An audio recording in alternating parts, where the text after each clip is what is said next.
Dorothy stood at the window of a university classroom, watching the first drops of rain. Autumn New York always made her feel melancholy. Her thoughts were interrupted by the sharp voice of Professor Williams. "Miss Anderson, if my lectures are so boring, perhaps you should leave the classroom." Dorothy flinched and quickly returned to her notes. "I'm sorry, Professor. It won't happen again." She felt her face flush. The scholarship was her only chance to graduate, and she couldn't afford to lose it because of a momentary inattention. After class, Dorothy hurried to work at the Morning Star coffee shop. Her boss, Mrs. Brown, gave her a displeased look. "You're late again, dear? That's the third time this week." "Sorry, Mrs. Brown." Dorothy quickly tied her apron. "Professor Williams kept us after class." "I'm not interested in your excuses," Mrs. Brown cut her off. "One more tardiness, and you'll be looking for another job." Dorothy nodded silently, swallowing the bitterness of the insult. She knew that Mrs. Brown was right. Work is work, but sometimes it seemed impossible to combine school and work. In the evening, while clearing the tables, she overheard a conversation between two customers. "Have you seen that waitress?" one whispered. "She's so young, but she looks like a broken horse." "She must be from a poor family," replied the other. "There are a lot of them nowadays. They think they can make it in life through education." Dorothy gritted her teeth as she continued to wipe the tables. Her worn jeans and old sneakers did look unpresentable against the expensive suits of the visitors, but she knew that one day everything would change. Back in her tiny dorm room, Dorothy flopped down on her bed. On the table was the electricity bill she hadn't been able to pay for 2 weeks. "Oh, God," she whispered, looking at the photo of her parents on her nightstand. "It's so hard without you." Her roommate, Rebecca, came in without knocking. "Are you sitting in the dark again?" she asked, turning on the light. "Look, I understand your situation, but you can't live like a hermit all the time." Dorothy smiled tiredly. "I just don't have the energy for anything else, Becky. I have an important test tomorrow, and I haven't even had time to study properly." "You know you can ask for help," Rebecca said gently. "My parents." "No," Dorothy interrupted her sharply. "Thank you, but I can do this on my own." Rebecca sighed and went to the bathroom, leaving Dorothy alone with her thoughts. Tomorrow will be a new day, a new test, a new shift at the coffee shop. And somewhere in the future, there has to be something better. There just has to be. Friday was particularly difficult. Dorothy sat in the university cafeteria looking at her wallet. $20 was all that was left of her scholarship. She ordered the cheapest lunch, a chicken salad and coffee. She stared at her plate, trying not to think about the fact that this was her last normal meal of the week. "You should eat something more substantial," said Rebecca, who sat down at her table. "You've lost weight again." Dorothy tried to smile. "It's a new trend, the student diet." "Stop joking," Rebecca put her sandwich in front of her. "Take it, I'm not hungry." Dorothy pushed the plate away. "I'm serious, Becky. I can't keep accepting your help." Rebecca was about to reply, but was interrupted by a phone call. She apologized and left the dining room. Dorothy breathed a sigh of relief. She hated having these conversations. After finishing lunch, she gathered her things and headed for the exit. The cold October wind immediately chilled her to the bone. Dorothy pulled up the hood of her old jacket and sped up her pace.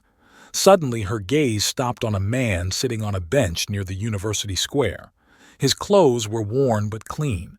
His graying hair was neatly combed and his eyes showed a deep fatigue. He didn't ask for alms, just sat there looking off into the distance. Dorothy froze. Something about this man seemed familiar to her. Perhaps it was the tired look in his eyes, like her father's in the last months of his life, when debt was strangling their family. Before she could even realize her decision, she approached the bench. "Excuse me, do you mind some company?" The man looked at her in surprise. "Young people don't usually seek the company of people like me." Dorothy sat down next to him and took out her lunch. "You know, I'm not really hungry for some reason. Perhaps you could join me." The man looked at her for a long time, as if trying to understand her motives. "Because sometimes we all need a little break," she replied, remembering her father's words. He slowly took the salad. "Thank you. I haven't seen such kindness in a long time." They sat in silence. Dorothy noticed how carefully he ate, trying to stretch each bite. Her heart sank. "How long have you been?" she stammered, not knowing how to phrase the question correctly. "How long have you been here?" He smiled weakly. "Not as long as it might seem. Life sometimes takes unexpected turns." Dorothy nodded. She understood this all too well. "My name is Dorothy," she said, standing up. "I have to go to work." "Robert," he replied simply without saying his last name. She waved goodbye and hurried to the coffee shop. She was already late, and Mrs. Brown would definitely be unhappy. All evening, while delivering orders, Dorothy thought about Robert. There was something about him that didn't look like an ordinary homeless man. Maybe it was his posture or the way he spoke. "Dorothy!" Mrs. Brown's shout interrupted her thoughts. "Table 7 has been waiting for their order for 15 minutes. "Excuse me, I'll be right there." On her way home late in the evening, she passed that shop again. Robert wasn't there anymore, only an empty salad box reminded her of their meeting. In her room, Dorothy couldn't sleep for a long time. She thought about how easy it is to end up on the street, how thin the line is between normal life and complete devastation. Her own problems suddenly didn't seem so bad. She fell asleep only in the morning, not realizing that her small gesture of kindness would be the beginning of a story that would change her life forever. 3 days passed after the meeting with Robert. Dorothy was sitting in her last class, trying to focus on Professor Williams' lecture, but her thoughts kept returning to her empty wallet. There was still a week left before the scholarship, and there was a packet of instant noodles and half a can of instant coffee in the fridge. Running out of the university, Dorothy shook her head and ran to the bus stop. At the coffee shop, she was in real chaos. One of the waitresses was sick, and Dorothy had to serve twice as many tables. Orders were pouring in. At one point, Dorothy noticed that her hands were shaking from fatigue. "Here," Paul, the barista, handed her a glass of water. "You're as white as a wall." "Thank you." She drank the water in one gulp. "God, when is this day going to end?" "In 2 hours," he winked at her. "Hold on." At 10 in the evening, Dorothy finally took off her apron. Her legs were buzzing and her head was spinning with fatigue. "Do you want a ride?" Paul offered, gathering his things. "No, thanks," she smiled weakly. "I'm going for a walk to clear my head."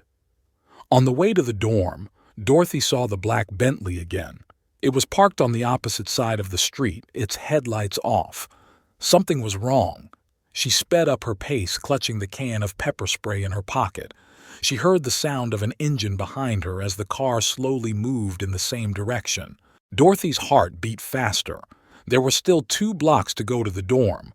She pulled out her phone, ready to dial 911, but at that moment the Bentley drove past her and disappeared around the corner. In her room, Dorothy fell on the bed without even taking off her clothes. Perhaps she was just too tired and her imagination was playing tricks on her. Her phone vibrated, a message from an unknown number. Dorothy opened it and felt the blood drain from her face. "I know what you did. Your kindness did not go unnoticed." Dorothy read the message several times. What was it about? Who could have written it? And what did her kindness have to do with it? She tried to call the number back, but all she got was an automated message saying that the number didn't exist. "What's going on?" Dorothy whispered, looking out the dark window. At that moment, the black Bentley reappeared in the parking lot. It just stood there, mute and menacing, like a ghost. Dorothy quickly moved away from the window and lowered the blinds. Dorothy woke up to a sharp knock on the door. It was 7 in the morning, too early for visitors. Rebecca had already left for her morning classes, so she reluctantly got up to answer the door. The dormitory manager, Mrs. Pearson, stood behind the door. "Good morning, Miss Anderson. I'm sorry for the early intrusion, but you're expected downstairs." "For me?" Dorothy looked at the woman in surprise. "Who?" "Some man in a suit. He says he has an urgent matter." Dorothy felt her heart skip a beat.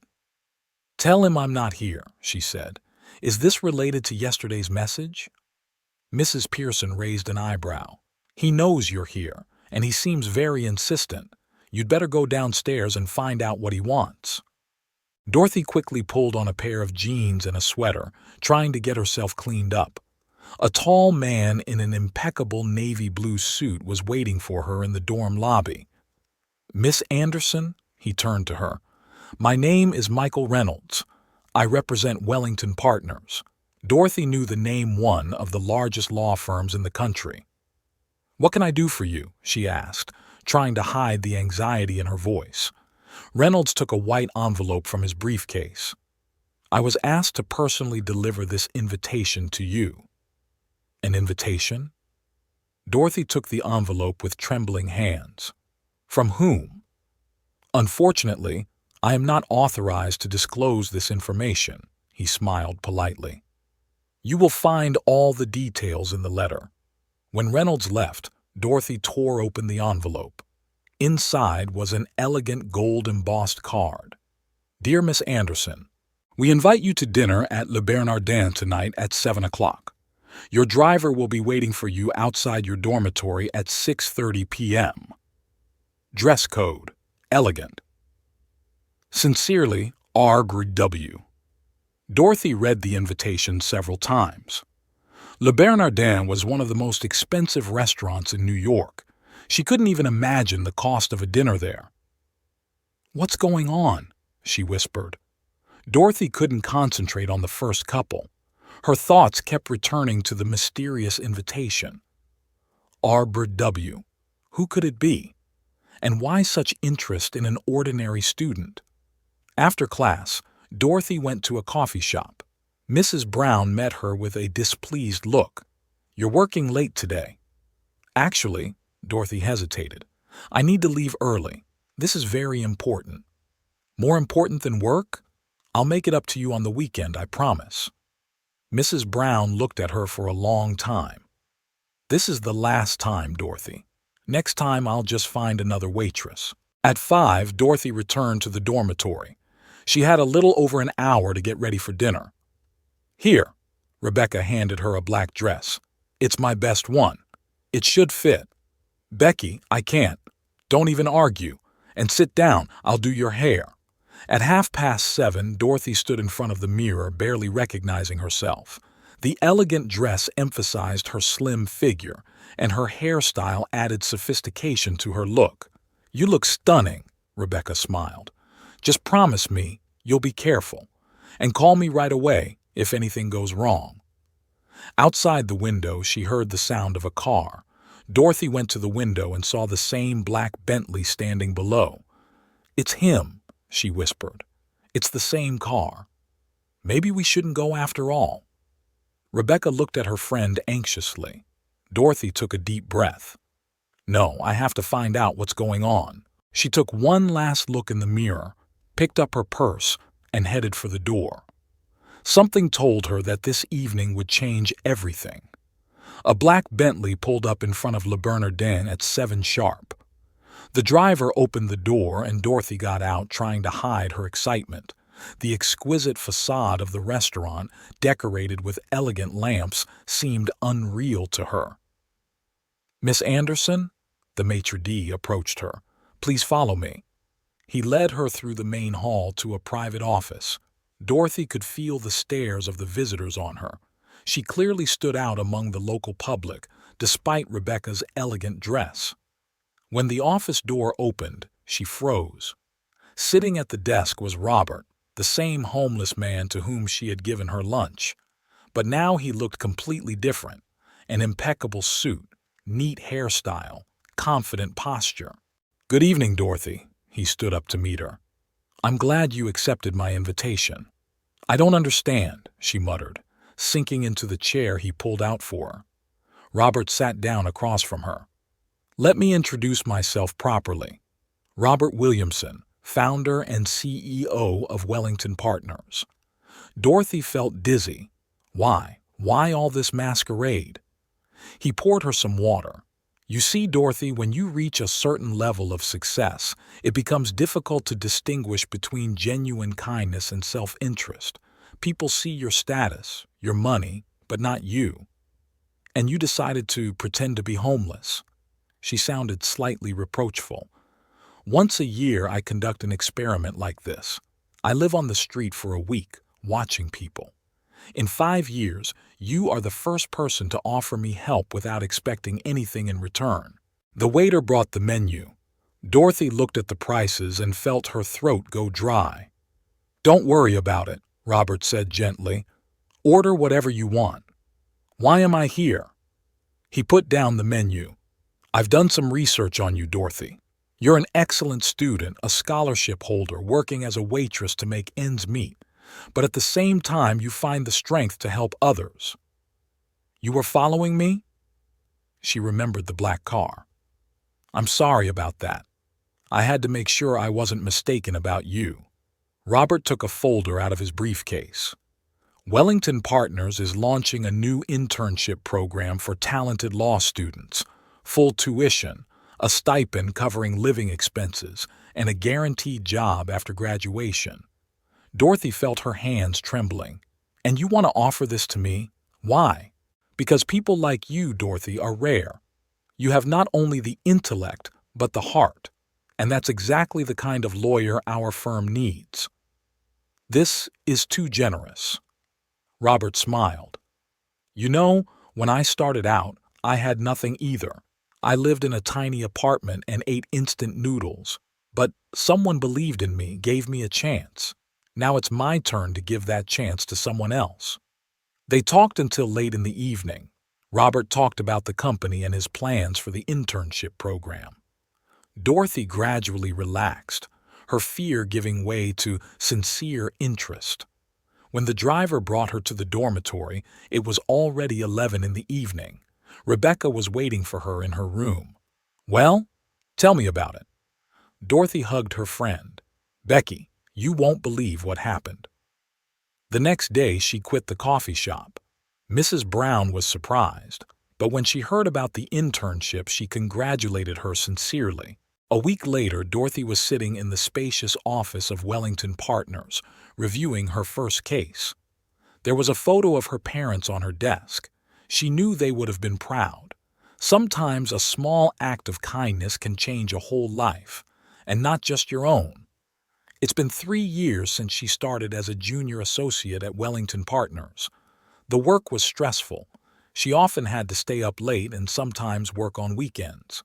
But the salary allowed her to rent a small but cozy apartment in a good neighborhood and not worry about bills. "By the way," Rebecca called, Michael said as he was getting ready for work. "She asked if we would come to the kids' birthday party on Saturday." "Of course we'll be there. We just need to stop by the store to pick up a gift." Dorothy smiled, remembering how she met Michael. He worked as an architect at a firm in the neighborhood and often came to the same cafe where she bought her afternoon coffee. One day they were stuck in the elevator together for 15 minutes, got to talking, and then he asked her out for coffee. Nothing extraordinary, just life. Her phone vibrated and she received a message from Robert. "Come see me when you're in the office. We need to talk about a new scholarship program." Over the years, Robert has become something of a mentor to her, not a friend. After all, the difference in age and status was evident, but a person whose opinion she truly valued. "I'm already late." Michael kissed her cheek. "Don't stay too long." Dorothy nodded, returning to the report. She was no longer working as a waitress, but she still came to sweet dreams sometimes. Mrs. Brown was still there, a little older, but just as energetic. They would exchange a few words and reminisce about old times. Life had gotten better, though not without difficulties. Sometimes she would still wake up in the middle of the night, worried about an important case. Sometimes she quarreled with Michael over trifles. Life is life. But now she had the stability that she had lacked before.